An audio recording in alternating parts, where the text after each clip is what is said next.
और मैं कई बार सोचती हूं कि लोग क्यों इतना घमंड करते हैं और किस पर करते हैं। मुझे तो इस दुनिया में ऐसी कोई चीज दिखाई नहीं देती जिस पर घमंड किया जा सके। कोई एक वस्तु ऐसी बताओ जिस पर आप घमंड कर सकते हो।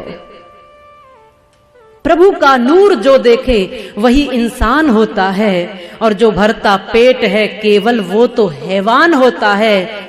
जानता है कि मौत एक दिन मुंह के बल गिराएगी, न जाने फिर भी क्यों इंसान को अभिमान होता है। इस शरीर पर अभिमान करते हो तो कभी उन बुजुर्गों को देख लेना जिनकी कमर झुक गई है और जिनके चेहरे पर झुर्रियां पड़ गई हैं। कभी वो भी बड़े इतराते थे इस शरीर पर। यदि कभी अभिमान आए जवानी का तो बुढ़ापे को देख लेना। ये दुनिया खुली पड़ी है, आपका अभिमान थोड़े ही पल में चूर हो जाएगा।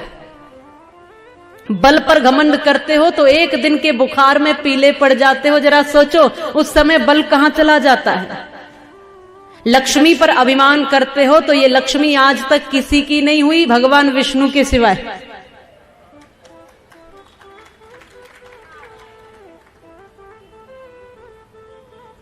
आगता यदि लक्ष्मी नारिकेल फलाम्बवत, और परागता यदि लक्ष्मी गजमुक्त कपित्तवत।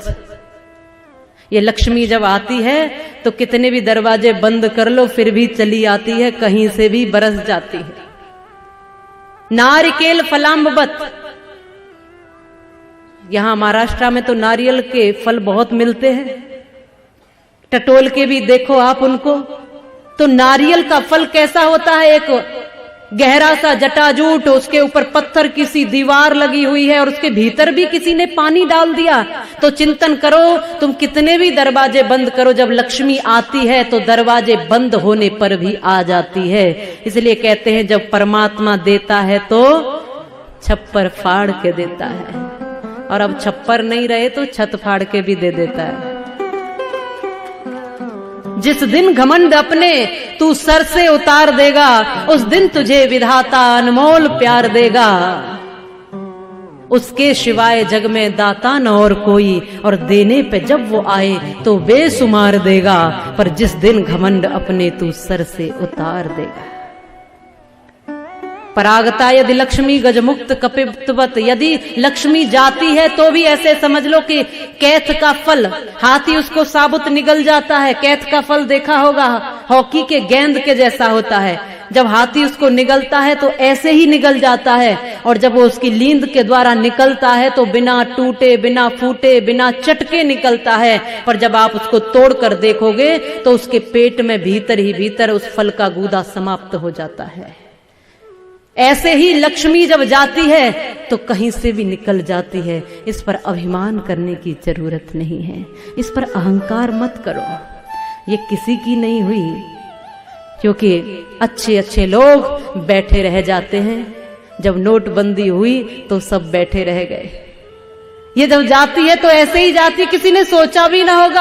अकस्मात जब वो देता है तो भी छप्पर फाड़ के, और लेता है तो भी बिना बताए चुपचाप ले लेता है। और जो आने वाला और जाने वाला है, ऐसी वस्तु पर अभिमान क्या करना। आज है तो उसका सदुपयोग करो, और कल ना भी हो तो उसकी चिंता मत करो।